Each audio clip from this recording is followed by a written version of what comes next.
Hey folks, Dr. Mike here for the Making Progress channel, video number 18, The Big Lie of Overpopulation.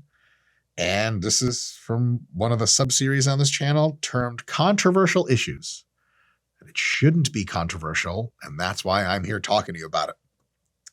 So, a couple things to talk about today. First, we'll talk about the claim of what is exactly overpopulation claims are making. Quite straightforward, but there's a little complexity around it. We're going to talk about a concept that culminates in what I have termed per human net productivity as the ultimate refutation to concerns about overpopulation generally. I know, taking big chunks today, fellas. Big bites out of the knowledge fruit here. Isn't that a sin or something? Anyway, then we'll talk about real resource constraints, because I'm not hand-waving away that reality is a thing and you can consume resources that never come back. We'll talk about problems and solutions to growing populations, because fundamentally there's not a damn thing wrong with huge populations, but there are some sort of growing pains, you could say, and ways to zig and zag that make it worse and better. We'll talk about how to make it better, as always, towards progress. And then lastly, we'll talk about the future of population growth, which is where this stuff gets really wacky. And I go off on my crazy singularity tangent that hopefully as we continue on with this channel over the next maybe years, you will come to understand that shit was right all along. But maybe this will age poorly and I'll be wrong. So far it hasn't. All right. So people will tell you, as a matter of fact, most people, in part because people have, as you have noted in an earlier video, the pessimistic fallacy built in, and because there's quite a good deal of indoctrination that we've received at almost every level of our education, and anyone who is English speaking probably has, is that we've been told overpopulation is a really, really big deal. And if you ask why, people usually say, isn't it obvious? And then you say no, and they're like, well, you're stupid. And you say, well, yes, maybe, but tell me why. And they go, okay, well, here's some reasons. And here are the reasons that most people generally say. And if I missed a few, by all means, comment and let me know what I missed. So first, big reason is, look, we can only produce so much food on planet Earth. Land surface area is a limited thing. And more people than need to eat that food, if we make more people, then that leads to starvation. And the evidence for this is very crystal clear. Every single kind, basically, of animal species will have runs where they over-reproduce because the times are good, food is plentiful, then food does not increase concomitantly or food declines. Maybe you have like a summer or a spring in which there's too many clouds, not as many crops fertilize, and then the animals start to starve. So standard story, it makes total sense from the perspective of animals. The next reason overpopulation is considered a concern is because we only have so many natural resources, metals, wood, gas, oil, land area for solar panels even. Because if you say, well, look, we just switch to solar, then we're good, but there's only so much land to collect the sun's rays. And if you just keep having sex with each other and more people come around, at some point, there's not enough solar panels either. So it's a big problem. And lastly, people say, look, we only have so much physical space to live. Like we just get into overcrowding. And literally, there's only so much space on Earth, you would think, and you would be correct, but on a totally different scale than you thought. So this is a problem. This is definitely a problem. 3 ways in which, if these things come to pass, definitely overpopulation would be a terrible, terrible thing. And here's the fundamental problem with overpopulation is that we can even work on linearly expanding some of these things. Like we can grow more food over time, probably linearly. And some things are capped at a certain level, and you have this linear growth maybe, various caps to where growth, like you can't make more land area, it doesn't seem like. But population growth tends to increase geometrically or exponentially. So it goes like that. And then all of a sudden you have this exponential fighting linear and stagnant systems. And at some point it bumps up against them and there's not enough food and space and raw materials to go around. And there's war and starvation and like a Mad Max type of shit. And this concept that exponentials bump into linearities and into stagnancies and bad things happen with overpopulation is termed Malthusianism, after I believe Thomas Malthus was his name, the first name I think I'm making up on the spot. And so we're kind of one of the first people to cogently bring this attention to the public. And here's the thing. I've seen a few economists, and I'm not blaming them, hand wave this away. I'm not blaming them because they know everything and more of what I'm about to tell you. after we're done with this talk and maybe some of you can be sufficiently convinced that we're on the right track, you'll also start to hand wave this away, which is what I want. Because overpopulation is total fucking bullshit. The concern for overpopulation is total fucking bullshit. But you don't know why I'm saying that. So if I was just like, yeah, don't worry about it, innovation or something. And you're like, what? So this is not something I want to hand wave away, which is why there's another, 50 or 45 or whatever number of minutes it takes for me to make these points very crystal clear. So it's not something you hand wave away. It's a big deal. Like if you think about it for a few seconds, you're like, yeah, we keep fucking. There's only finite resources, infinite humans, bump, mass crazy psycho starvation, bad idea.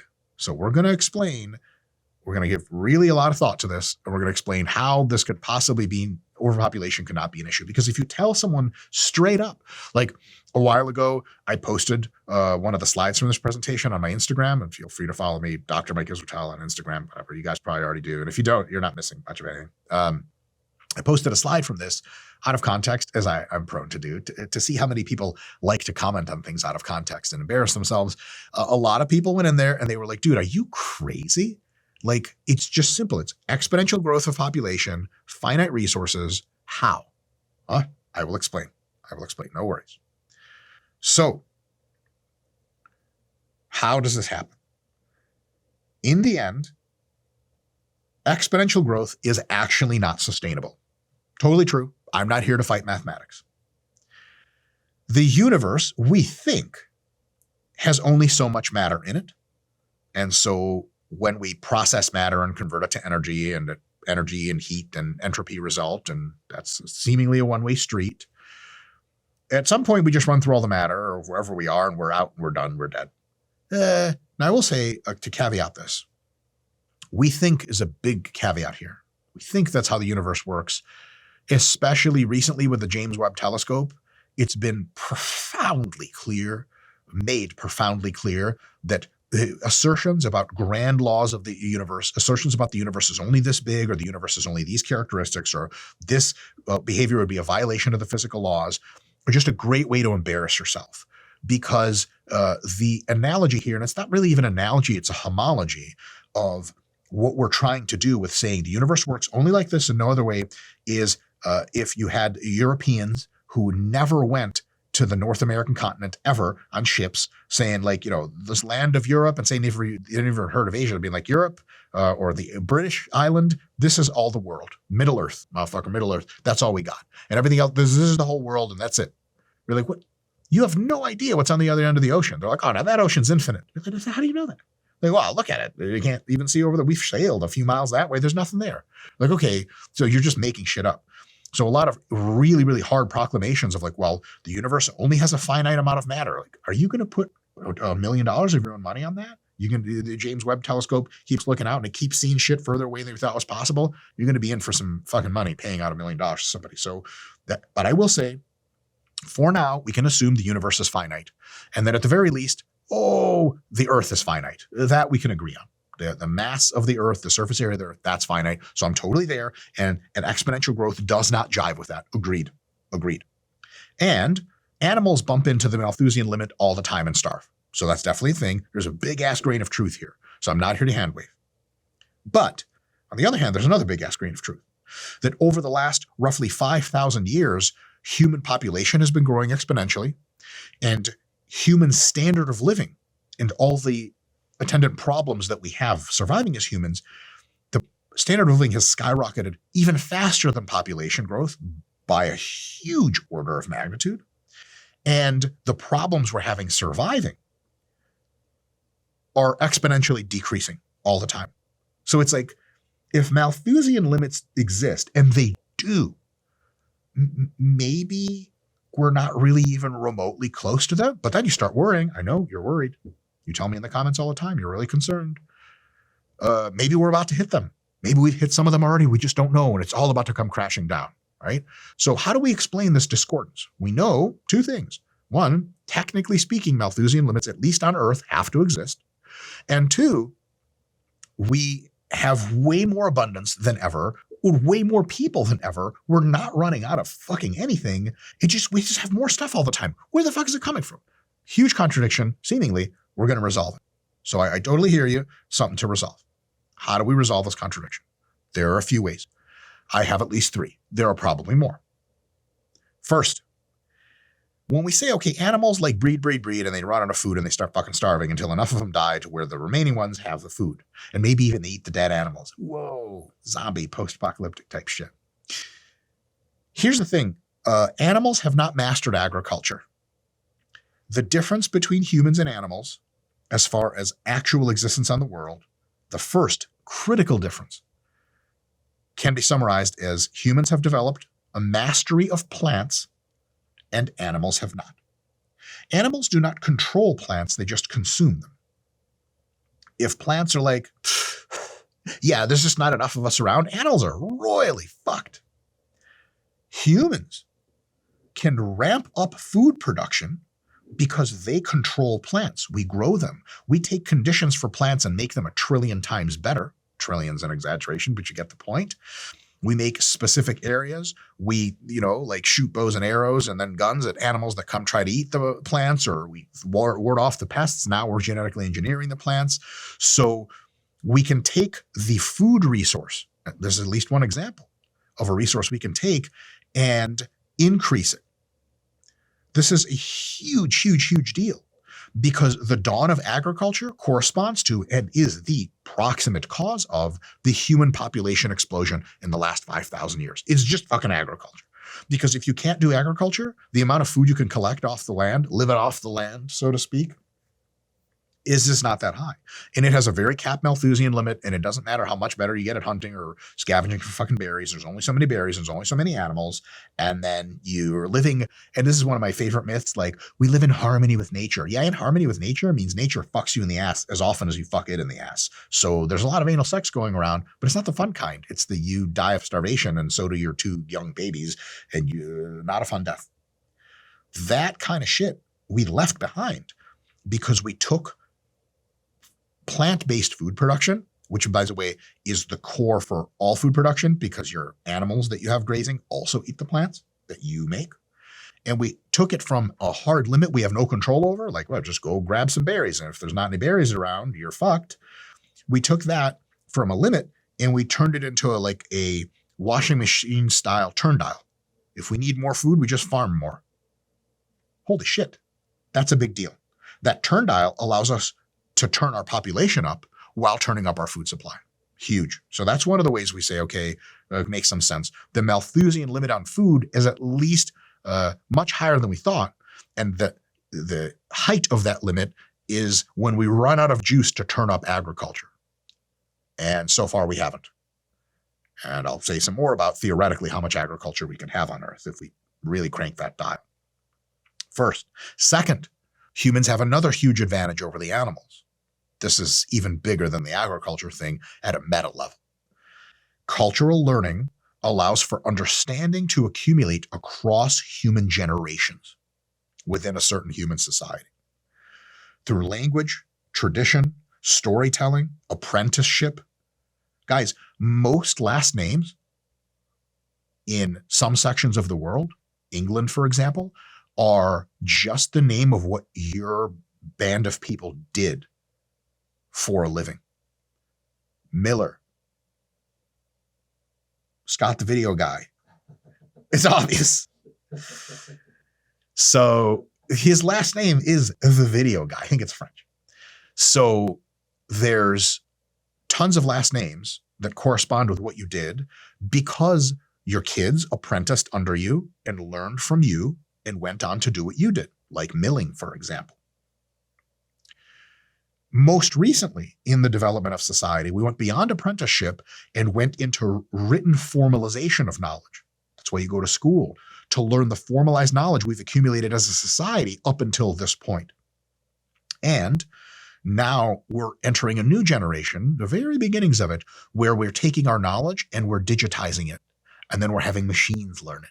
Now, that's such a big thing. I've talked about it before on this channel in some regard. I'll talk about it again in the future. That's total zany, insane exponential. But basically what we have at any level of this, even just through language and storytelling, what you end up doing is setting up the following dynamic.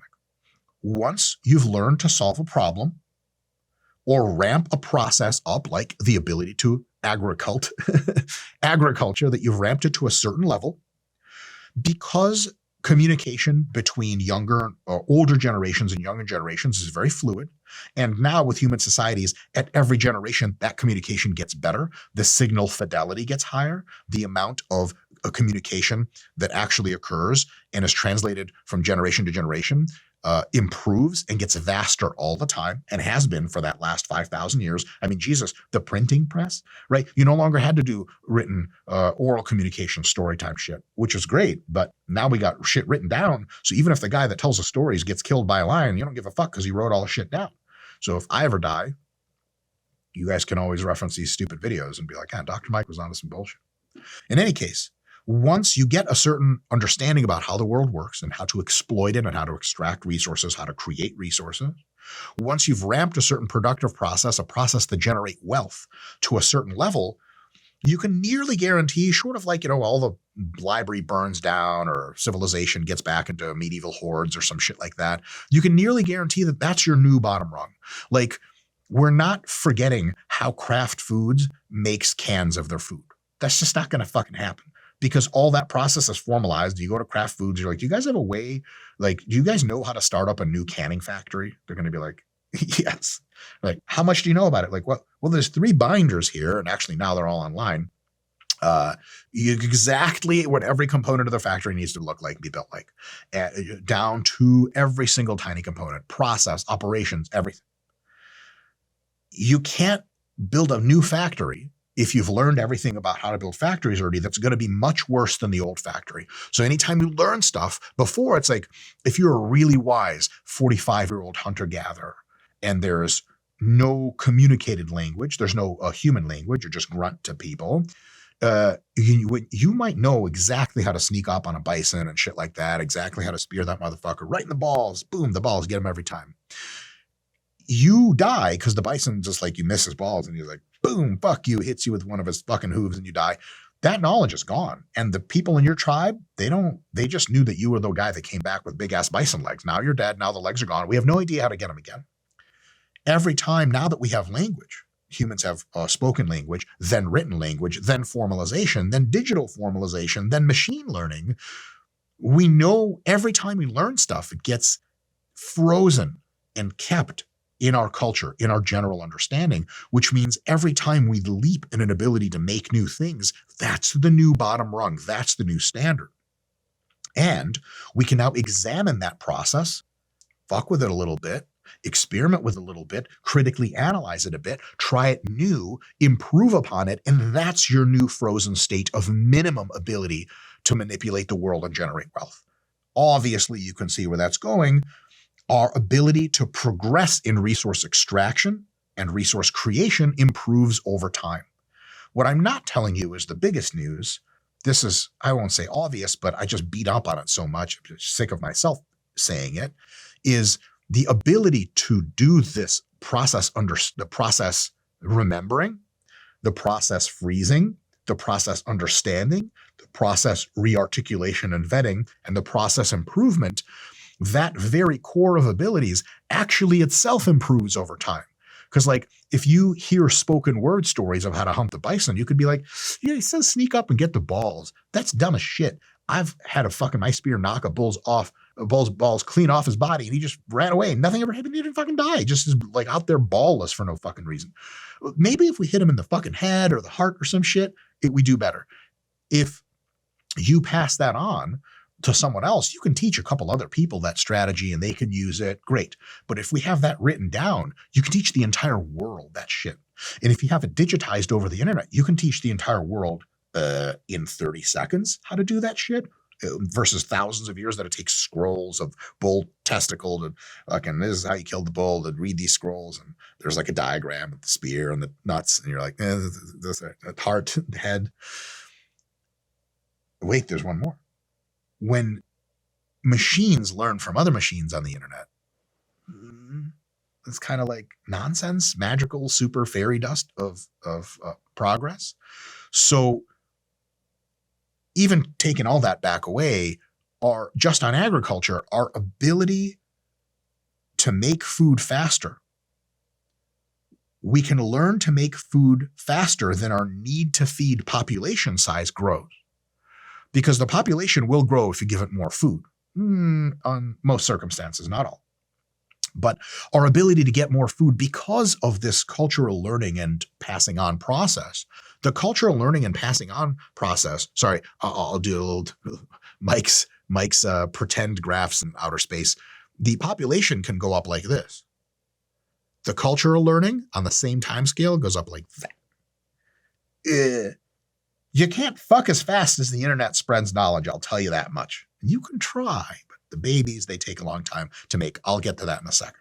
So basically, because cultural learning and our ability to manipulate everything around us to increase our survivability, given whatever population we have, grows faster than populations typically grow, and for the last 5,000 years absolutely has been, that's another reason to explain why we can continue on an exponential of population growth, because there is not a linear resource constraint. There is at some level, we'll talk about in a sec, but in any proximate sense, the resource constraints are themselves exponential and on a faster exponential. So there's something to that. Now, point number 3, what I'm going to say, if you hear nothing else in this presentation, video, lecture, whatever the fuck this is called, video technically. You know, for a while, Scott and Video Guy and I, our first video on this channel was demonetized for something that YouTube will never tell us why. We thought it was the swearing, and I had to curtail the swearing for a bit. And Scott, that didn't work, did it? No, it worked. Really? It hasn't been demonetized. Yeah, but I've been swearing still.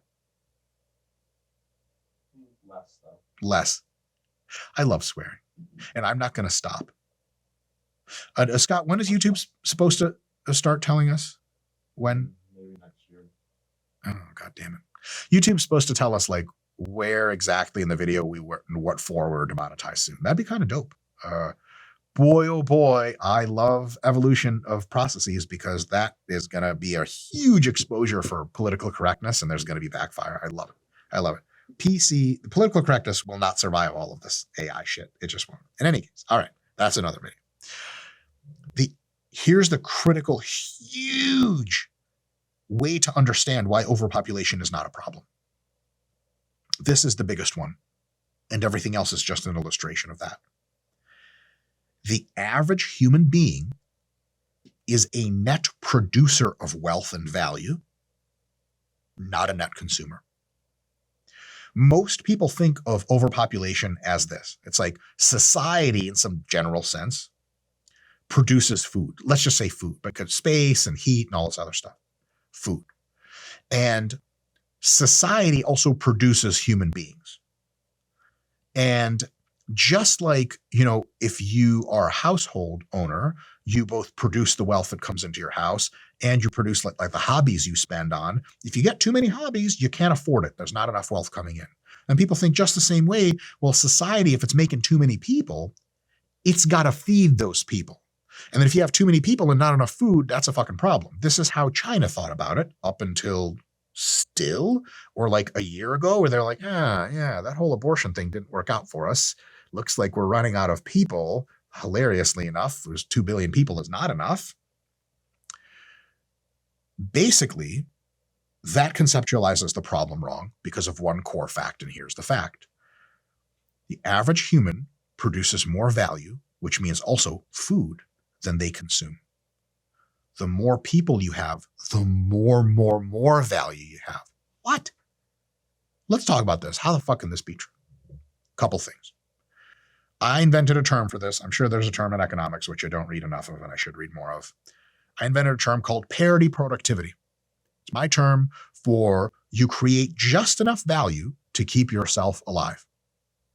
Which, by the way, I think economists have estimated currently is like $700 a year in the right conditions can keep a human being getting just enough food to not starve to death.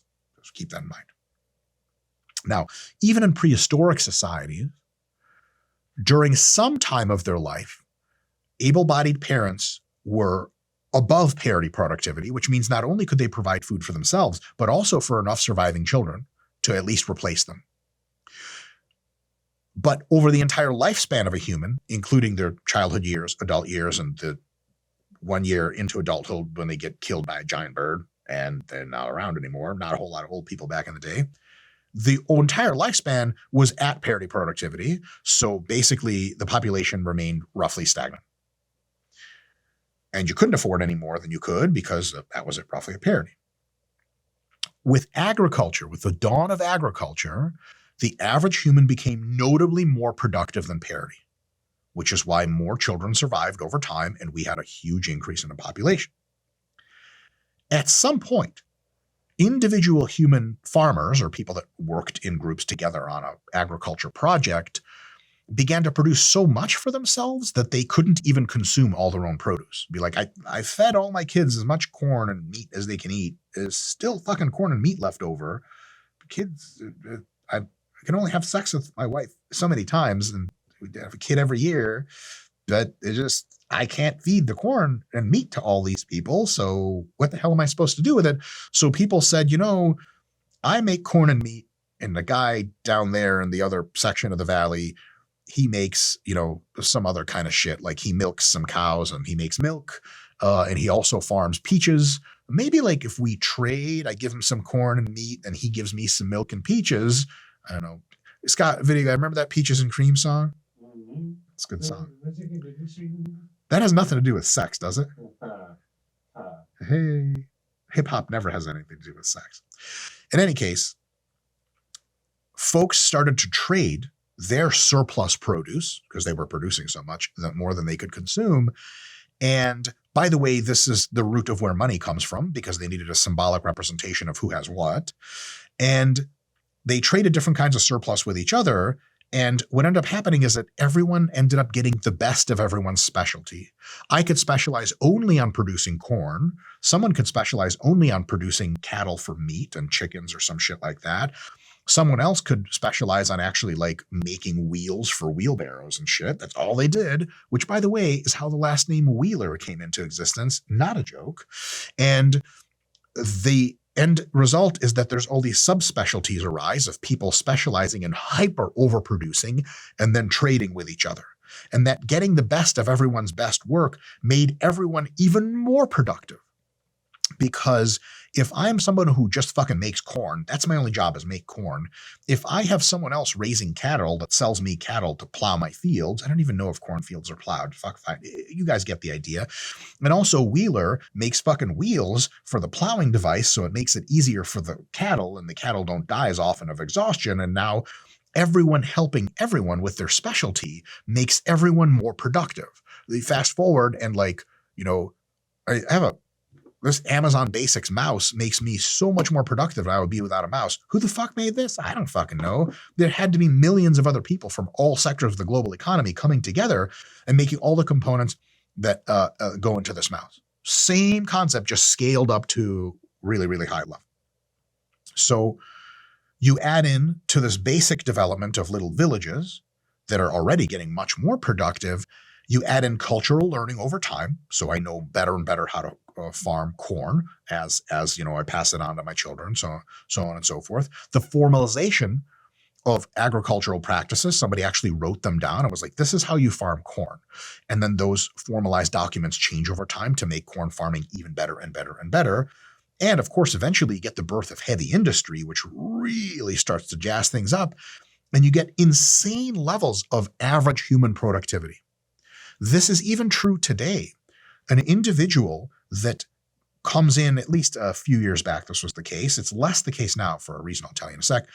An individual that crosses the border from Mexico to the United States instantly becomes like 3 times more productive. Because in the United States, the economic climate, the number of ultra productive other people, and the infrastructure that they built, and the monetary system they have, and the level of trust they have, and the level of crime they have, makes anyone more productive when they enter. Boom, just like that. So that teamwork shit is for real, for real. It's less now because Mexico is doing so well that a lot of Mexicans don't even come to America anymore. Like, why the fuck would you come to America if everyone speaks your language, everyone has your culture, all your friends and family here, and your standard of living is climbing by itself? Which, by the way, the average American makes like $60,000 a year, and the average Mexican makes like $20,000 a year. And like back in the 80s, the average American made $20,000 a year. So Mexicans today live like a little bit better, accounting for technology, than the average American lived in the 80s. So it's pretty dope just to think about.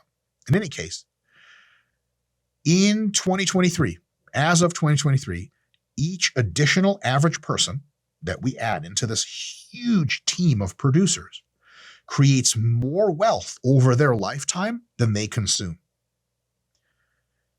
And for you Nazi motherfuckers, don't you worry. I know what you're thinking. This following race or subset of people isn't productive. They suck. And people who are stupid in every race suck and they can't produce. People are net productive in all of the major races and through a huge range of intelligence and ability distributions outside of the 70 IQ cutoff below which the technical term is mentally retarded. Like anyone north of the 70 to 80 IQ range, some caveating there, sure shit, anyone north of 80, but even most people north of 70 in most conditions are net productive on the net balance. That's how low the fucking bar is. And the bar is even lower than it ever was because there's so many things to help you. iPhones and shit, like I got my iPhone over there, iPhones and computer mice, I say it, various tools and industries help even a person who's maybe not ultra sharp be way more productive than they would ever be just by themselves in a field, go mine shit and go make your own corn. They would for sure die like most of us would. So there is a concern with overpopulation that most people don't say publicly. Fuck it, I will. Let's get canceled together. Like, look, growing populations of good people, the right kind of people, if you know what I mean. That's totally great. But the wrong people are reproducing. I'm here to tell you that, but for a small subsection of those people, the vast majority of the wrong people reproducing are still net positive productive. It's just a fact, right? So that's how the whole world is getting wealthier over time. And now every part of the world is getting wealthier and fast. So it's not even a concern. Now, like, would it be great in an ideal world if the ultra super productive reproduced faster than everyone else? Sure. It's also not a concern because the end of this talk, I'll talk about it, but the switch to AI and robotics and all that stuff makes all that just total nonsense, irrelevant, totally irrelevant. But even in the proximate short term, next 5, 10, 20 years, overpopulation of essentially any substrata, short of like very mentally retarded people breeding, which is not really a problem, never was, the net productivity of each individual is still above parity and growing. If you want a more formalized look at this, Google something called the Simon Abundance Index, named after Julian Simon. It's a very neat take for all this stuff. So what does that all mean? The mega implication of net per human productivity, and I'm using the term net per human productivity to mean each human on average is net productive, not net consumptive. All humans produce, well, almost all humans produce, all humans consume. The average human produces more than they consume over their life. This means that the more people you have, no, China got it wrong. It's not that they're a liability. They're not mouths to feed. People aren't children, God damn it. People are producers on average. The more people you have, the more wealth you have, which means that as populations grow exponentially, let's say, per capita wealth of each human grows even faster. And thus the core of wealth is kind of a two-factor situation. The average human needs to be above parity productive. And then after that, you want as many humans as possible.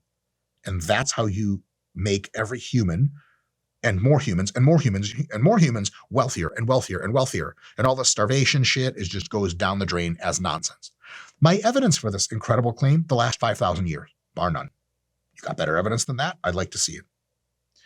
Now, slightly off topic, related.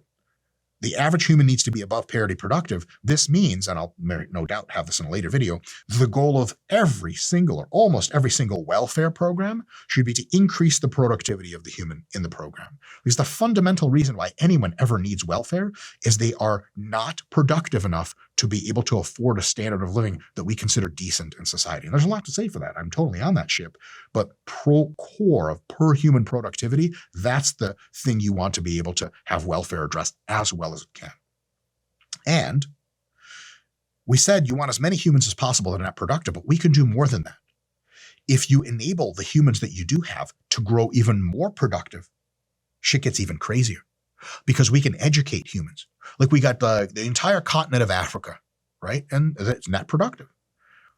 If the continent of Africa gets to a point where their education starts going up, by the way, it has been for years, which is why Africa is getting richer and richer and richer all the time. If their degree of formalization, if their degree of economic freedom, if their degree of the development of their infrastructure goes up, and it is, late start, but it's getting there now. If that keeps going up, the people of Africa, who are already net productive, get even more net productive, and then concerns for starvation are not a thing. And by the way, this is now finally the time to say this. When I grew up, which I'm 39 years old almost now, because when you see this video, I will be 39 years old. Yay, happy birthday, Mike. When I was a kid, it was a standard known thing that parts of Asia and most of Africa was just starving all the fucking time. Just regular starvation was a thing. As of 2023, fact, starvation only occurs regularly in war-torn, destabilized regions.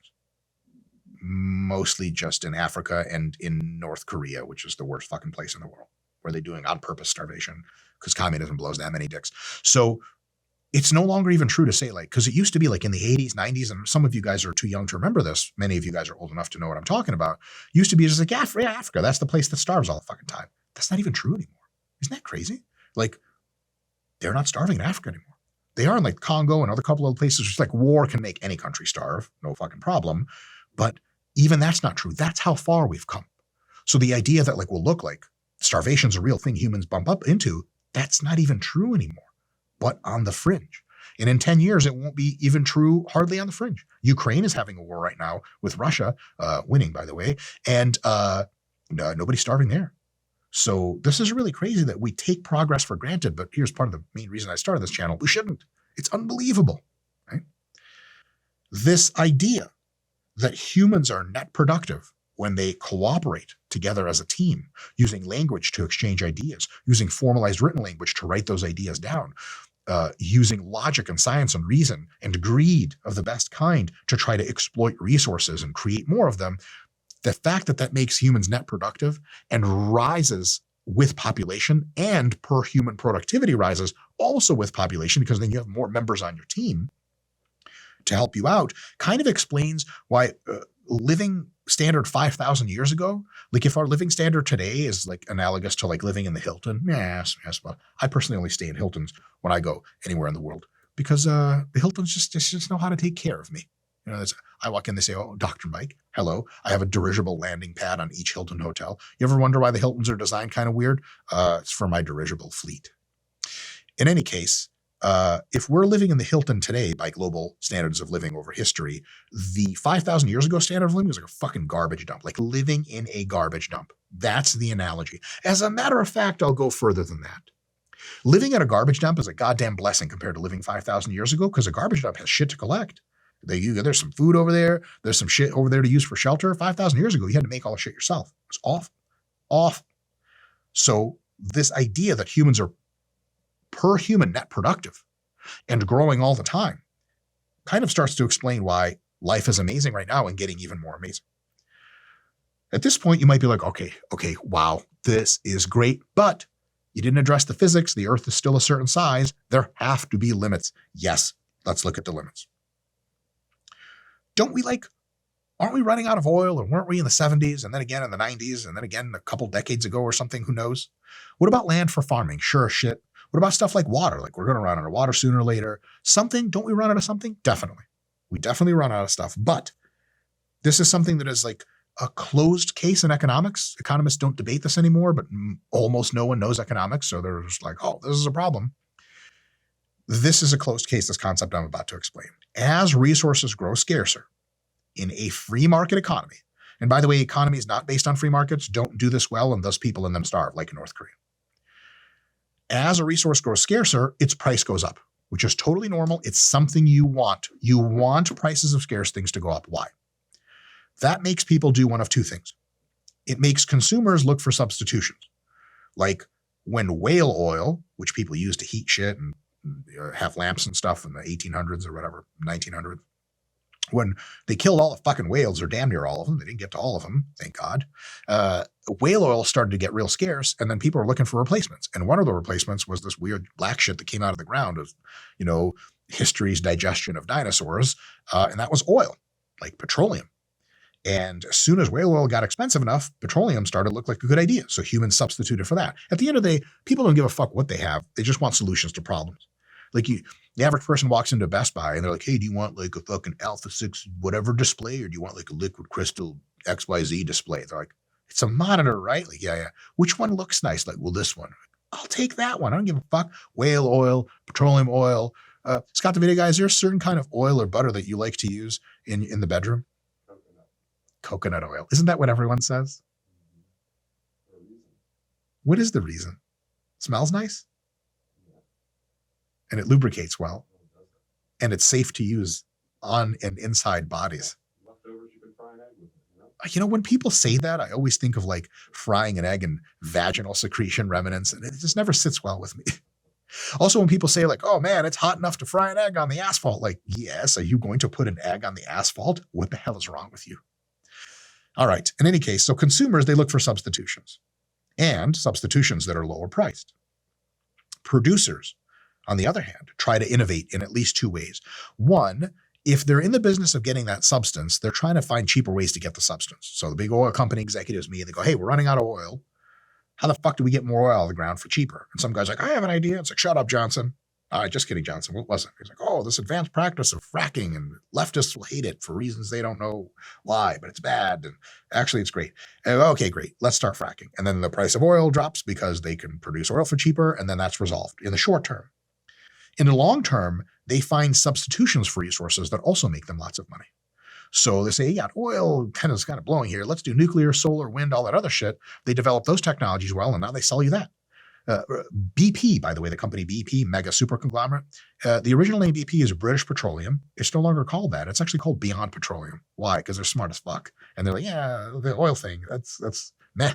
Let's get onto this new shit. And they're going to invest tons and have been investing tons in all these other energy sources. So as this happens, we substitute, we get better at exploiting, and the prices go back down. So prices rise. That's a huge incentive for people to come in and be like, how can I make this better so that I can make some money off these high prices? The competition of making money off high prices makes people substitute and innovate and increase productivity, and then prices go right the fuck back down. And technically prices do this. And over time, the prices for almost all commodities that are not absurdly poorly regulated by the government just trend down like this all the time. Prices per hours worked, time price it's called, of almost everything that you can ever measure, short of the shit government fucks up, like healthcare and education and a few other things, goes down over time. And this ebb and flow of opportunities to make money and opportunities to enhance things leads to practices like GM agriculture, genetically modified foods, advanced mining and extraction, et cetera, et cetera, et cetera. So what we think is a resource constraint at one point, we can just pivot and it's no longer a resource constraint. There's the total amount of oil, for example, in the earth is fucking massive. It would take us 1,000 years at current levels to burn through all the shit or more. But some of it's harder to get at a certain level of technology. As oil prices go up, I think people go, fuck, man, if I find a way to get this oil down there, I'm going to be rich. And they are, because they find ways to go get it. And then all of a sudden, at that level of technology, oil is cheaper. And you start selling it cheaper, price for oil goes down, people complain because they lose stock value or whatever stupid shit. Anytime people bitch about ups and downs of commodity prices, I just want to be like, you're out of your fucking mind, you have no idea how economics works. But that's neither here nor there, is it? So the cycle repeats itself all the time.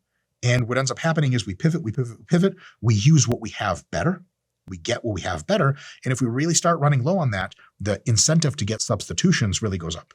Because remember, if the oil really starts to shrink, or if the government regulation saying, hey, this is polluting the whole atmosphere, don't do any more internal combustion engines, and gas costs $8 a gallon, the probability that people are working on replacements for gas is really fucking high.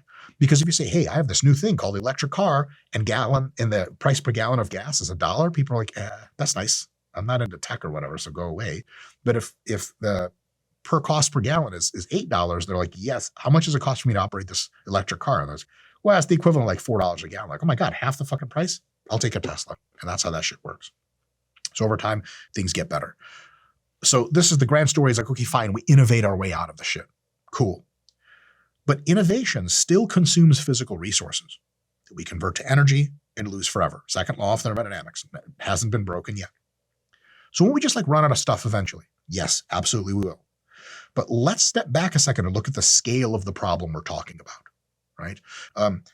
If we have a loss of perspective on scale, we can get really irrational really fast. For example, you ever sat like next to your wife or girlfriend or boyfriend or dog, or the fuck is meaningful in your life, and just start crying? And they're like, what's wrong? And your dog's like, rrr, rrr, rrr. You're psychotic, so you think your dog talks to you like I am. And you go, well, you know what? I realized you're going to die.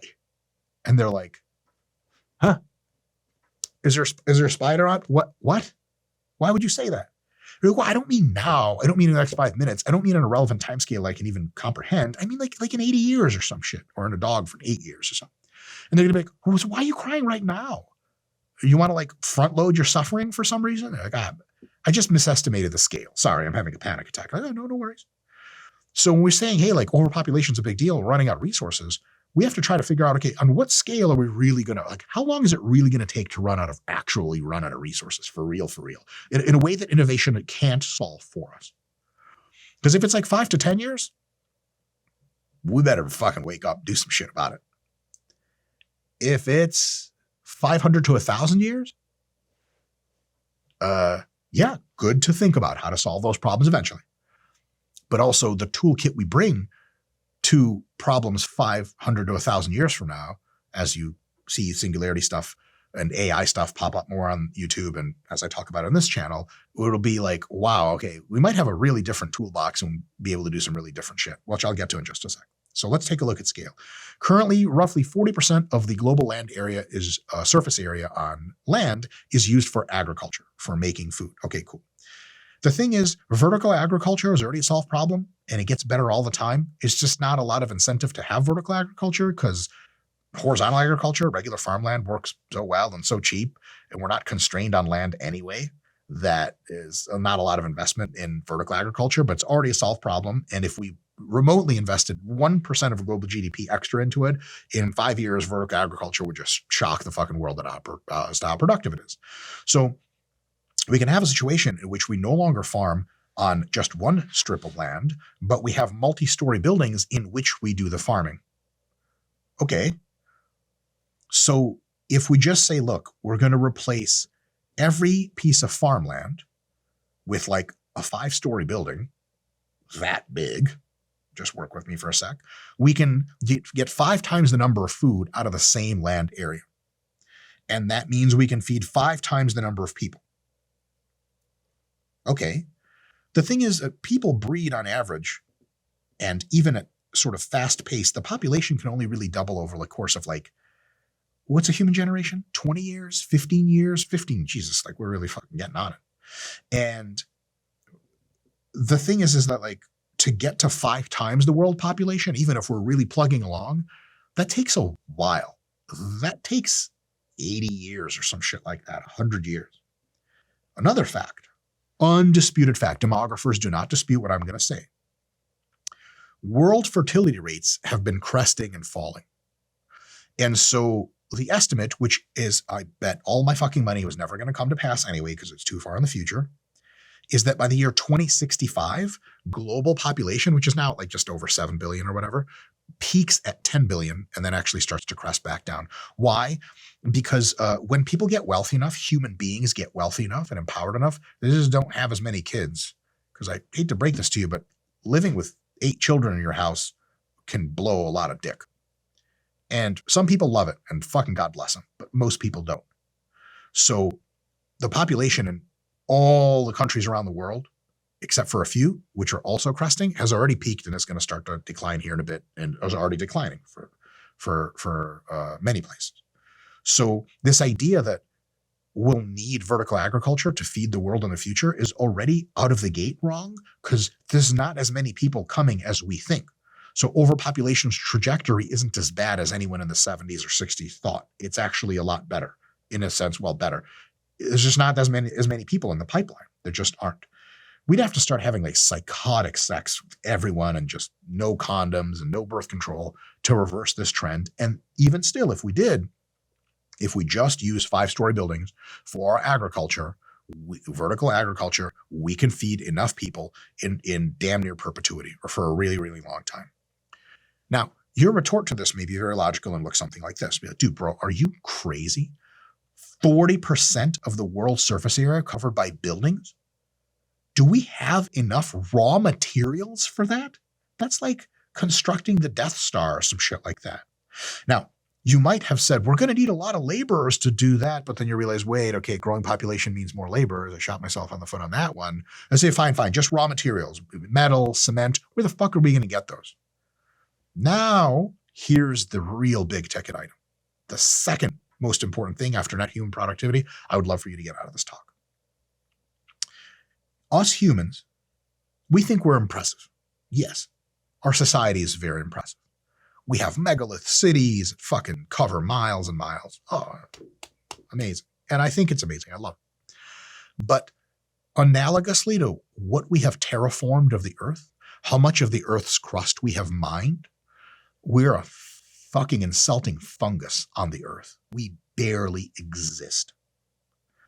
We have mined and exploited so little of the crust. By the way, a huge fraction of the crust is silicon. So if you're thinking most things are going to be digital in the future and they work on silicon chips, that's kind of neat. The amount of stuff in the Earth's crust is like 5 to 30 miles deep all around the world. We have exploited so little, we have mined so little of the Earth's crust that I took some time to research for this presentation, and I couldn't find an actual fraction of the Earth's crust that we have actually mined. And all the best sources, they're like, look, it's such a small number, it's difficult to estimate. It's like taking a couple grains of sand out of the beach and being like, human civilization. You have the whole beach left to create more civilization from. So just doubling our extraction of raw materials, which is not that hard, we've more than doubled it every fucking 20 years so far, will increase the standard of living for double the people, which that many people will take at least 20 years to essentially have sex and create into existence. And all the projections from demography show that we're not even going to get there because people have fewer kids as they get richer. So if we're saying, look, we're going to run into a problem of having enough physical stuff, what I'm here to tell you is this. Yes, if population keeps growing exponentially, which look, trends can reverse. It could start exponentially growing again.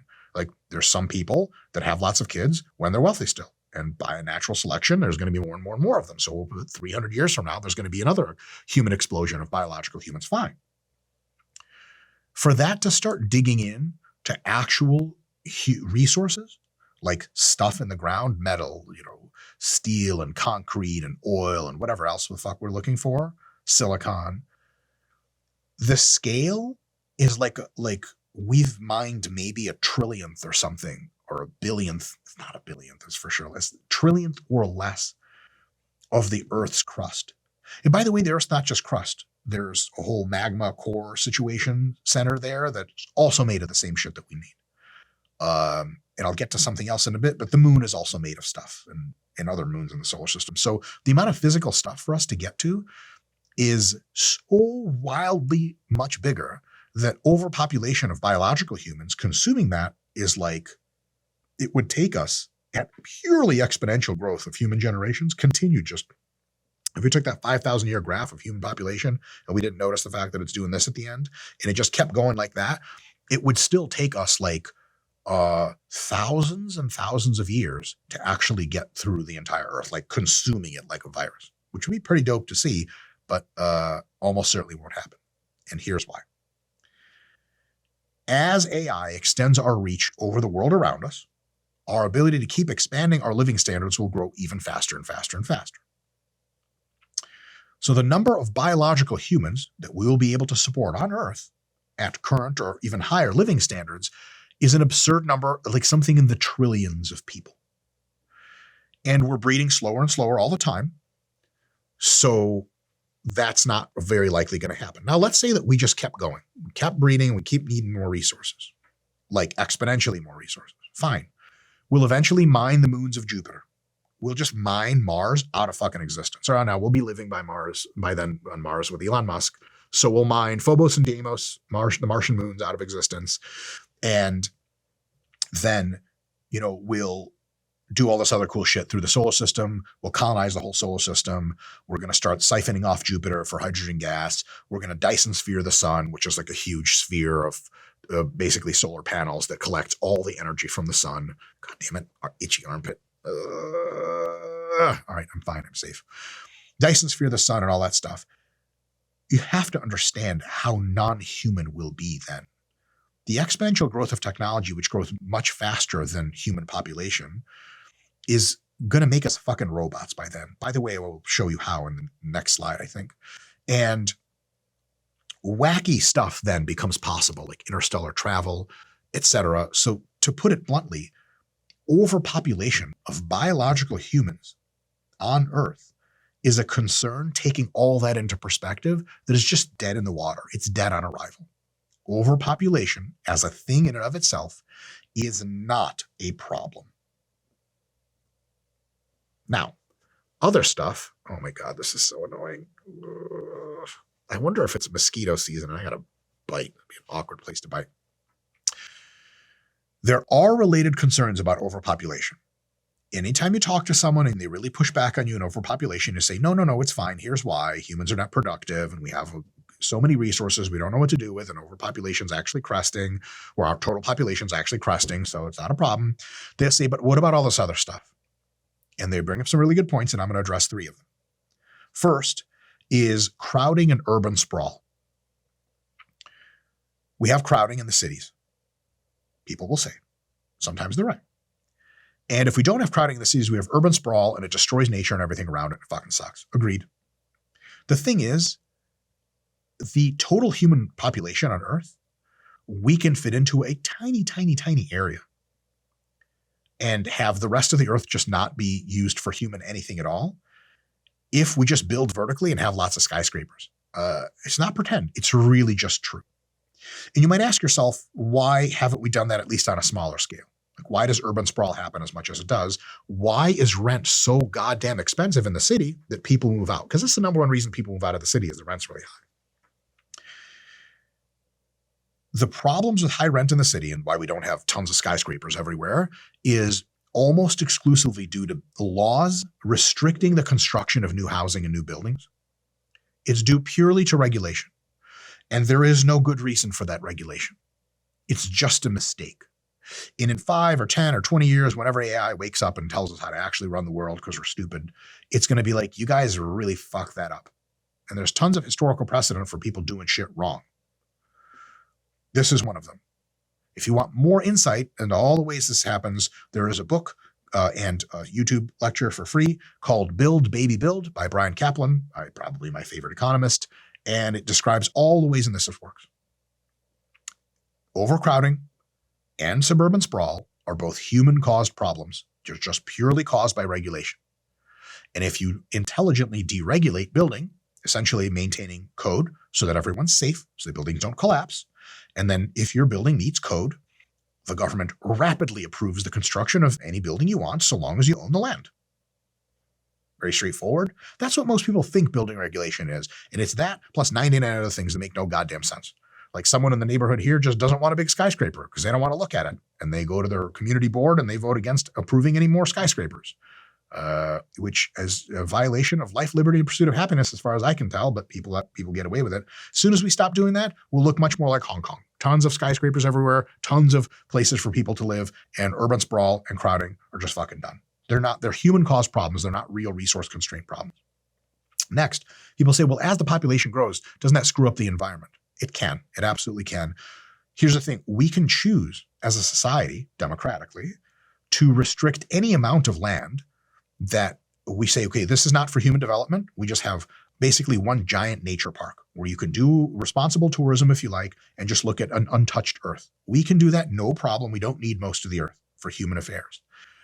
And as our wealth grows more and more, as our population grows as well, we can afford more and more environmental protection. And in fact, this is direct data of what we actually see.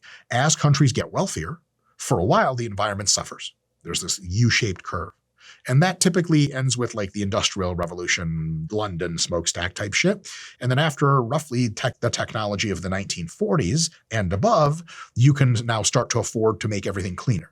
So if you go to Sweden, Finland, Canada, most of the United States, et cetera, as these countries get richer, they just get cleaner all the time. They get cleaner all the time. With rising populations, they get cleaner because of rising wealth, and they're willing to pay for the shit. Like at some point, you need just food to eat and put clothes on. Fuck the smokestacks. I'm trying to get fed.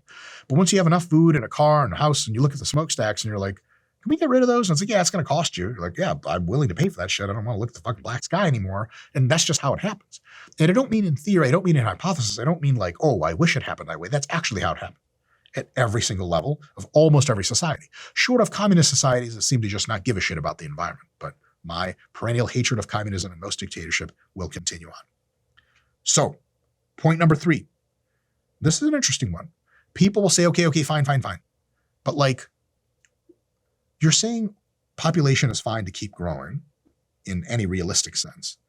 What about like bringing people into this world, like more human souls? Where will they fit in? 5 billion people, 10 billion people, 15 billion people. There are so many people already with no kind of place for their heart. Nobody loves them. And they sort of somebody like, are you saying, Dr. Mike, that we should just like have a shitload of kids and not care where they end up? No, I'm not saying that. So I have a couple of tips on that as well. If you are going to have children, I think culturally, and something I'm trying to do with this channel is me putting on my big boy hat and making dreams that'll never come to pass, is trying to formalize kind of and I'll do more videos on this in the future, of like more morally what we should all sort of hold ourselves to a kind of regard, how you should judge other people, including yourself, in a positive way, is making good decisions. And I think one of the ways to make good decisions about having children is the following. First of all, you want to choose the right partner, someone you can be a team player with, someone you get along with, someone whose company you don't detest. A lot of people are like, yeah, well, my mom and dad hated each other. Well, they made a fucking big mistake by staying together and having kids. The biggest thing I have for you young folks watching the channel, or older folks want to have more kids, if your home environment with your significant other is not stable, or if you're not married to each other, don't have kids. Don't bring kids into some shit fucking environment. Most people don't have a lot of thought before they have kids, which is itself, I think, like really stupid. But I'll get to that in a sec. Next, you have to want kids and love kids to have kids. Don't just have kids. Kids are annoying as shit. My wife and I don't have kids, for mostly because I think the singularity is nigh and it would be rather pointless. I personally love kids. My wife is so career-oriented that she's like, fuck that, which I think is baller. It's awesome. I support her entirely. But, could have kids in the future. But if and when we do choose to have kids in the future, we're gonna make sure we want them and they're going to be loved. So don't have kids unless you want kids and you plan on loving the living shit out of them. Otherwise, the kids come into a place where they are unwanted and unloved. And then lastly, you have to have the productive overhead to support other human beings. A lot of the conversations about welfare policy and like morality of welfare would be like, well, we got to make sure that people can support their children. It's like, wait, no, shouldn't those people care about that? And if you're on minimum wage and you look at your finances with your significant other and you're like, we can't really afford to have another kid. We have 2 kids. We can barely afford that. Do not have a 3rd kid. And having kids willy-nilly when you're not caring about, do you have the right partner? Are the kids going to be brought into a loving home where they are desired? Nobody wants to be born into a place where no one likes them. That's fucking awful. And lastly, much more importantly than the others, is are you going to be able to support those children reasonably? Oh, bad times hit us all. And then absolutely someone should help us out. Maybe even the government with welfare had helped people down on their luck. But a lot of people just have kids because they like to stick their penises in vaginas, and neither one of the people really give a shit about what happens next. That is morally objectionable, and we should be clear about that. Those of us who give a shit, should be clear about that in society. That if you like accidentally have children, you're like, oops, what the hell? Like, if you don't accidentally buy a car, do you? Cars are not nearly requiring of as much TLC, are not nearly as important at any level than children.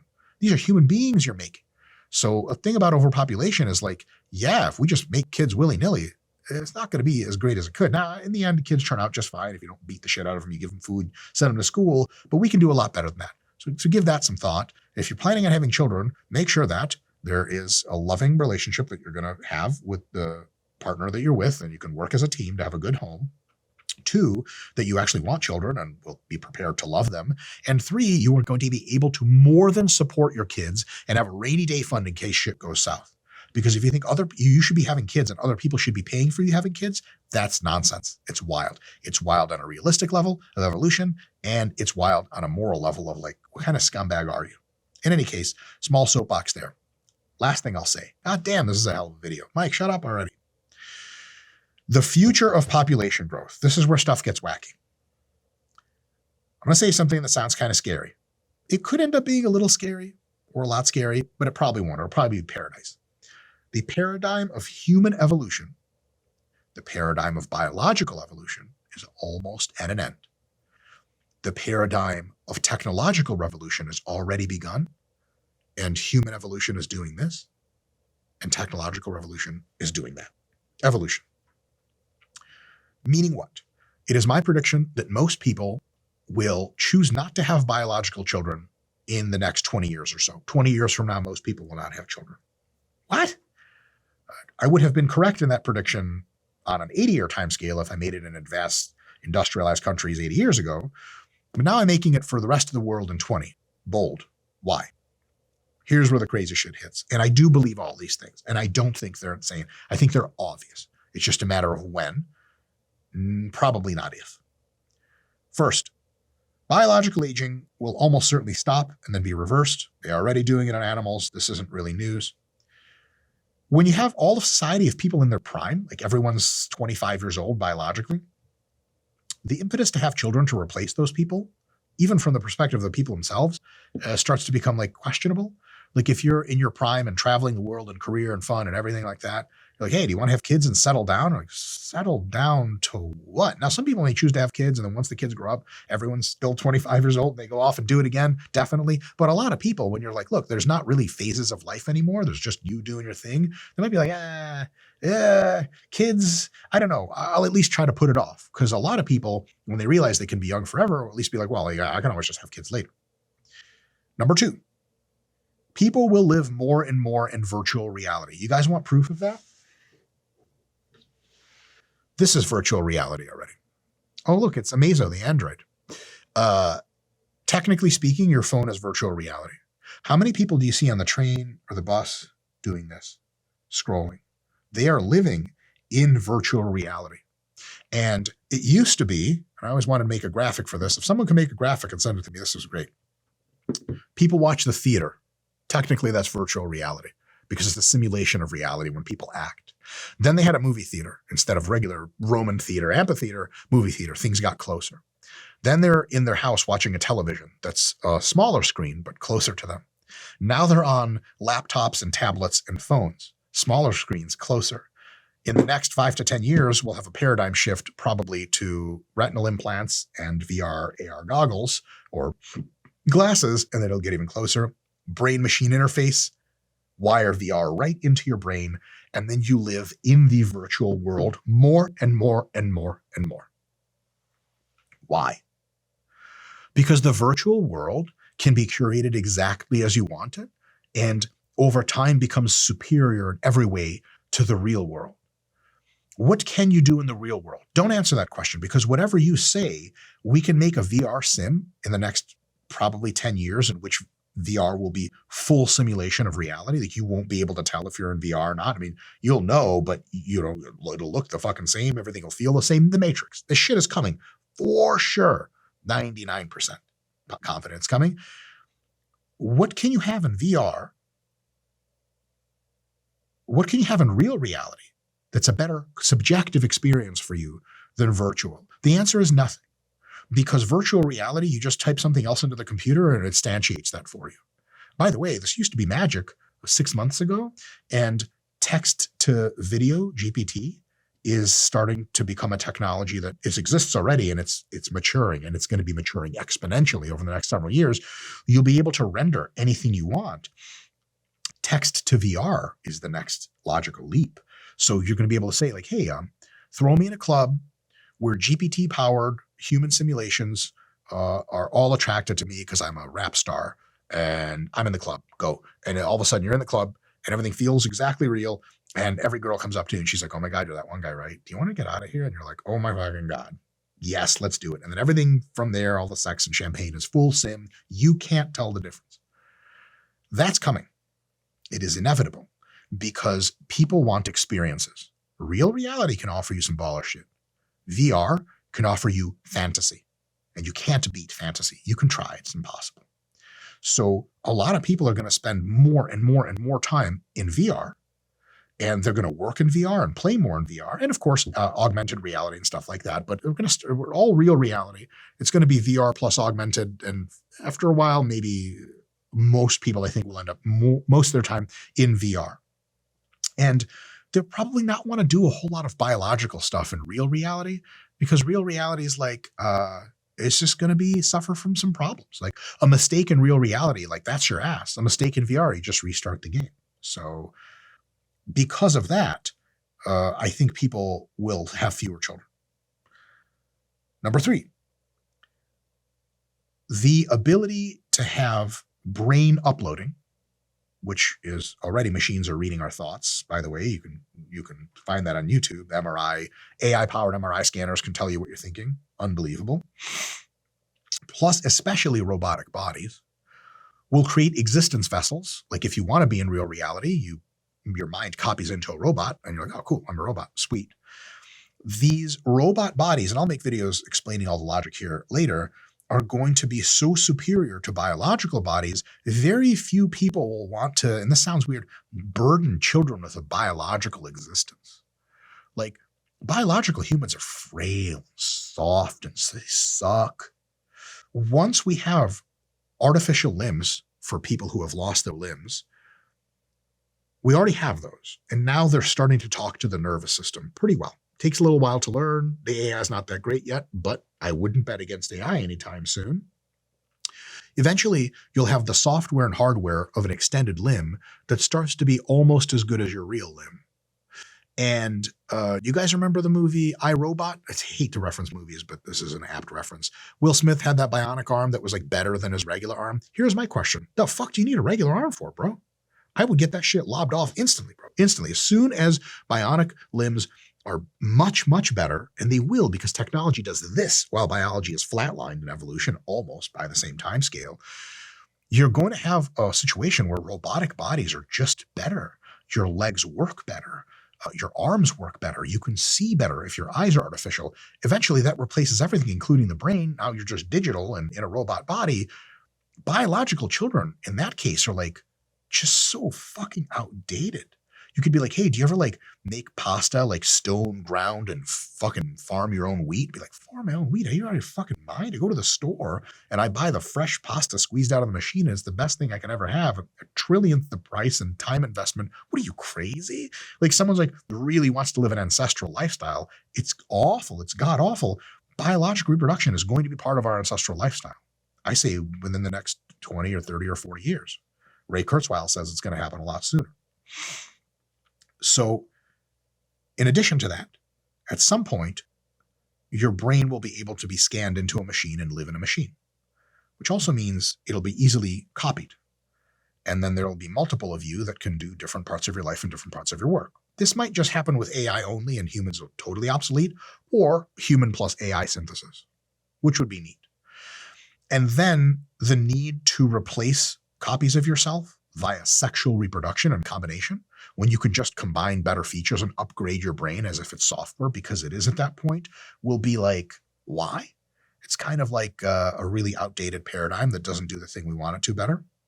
And at some point, and this is the craziest thing I may ever say on this channel, it's insanely deep if you think about it for long enough. Look at me patting myself on the back. Good job, Mike. You made a deep statement. At some point, humans will become smart enough.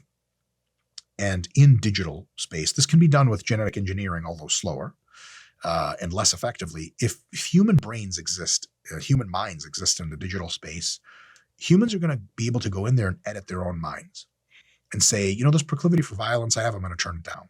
This proclivity for being happy when I'm productive, I'm going to crank it up. That's all things you can change. That's just software. And humans may take their innate drives, including the drive to sexually reproduce, and just like edit it out or turn it down. Like, if I'm a human living in a pure virtual reality world, do I want to continue to simulate? Like me personally, if I hit full sim VR, Scott, the video guy, and I talk about this all the time, if full simulation VR is something I'm still alive to enjoy in hopefully 5 to 10 years, optimistically, pessimistically, 10 to 20, I'm getting in there. I'm going to have sex with everything, bro. ASAP. Come on. Right? And build your fantasy. But there's only so many cycles of that you can do until you're like, okay, I'm just replicating a practice that evolution designed for things I know, sexual reproduction, but that's not even the paradigm anymore.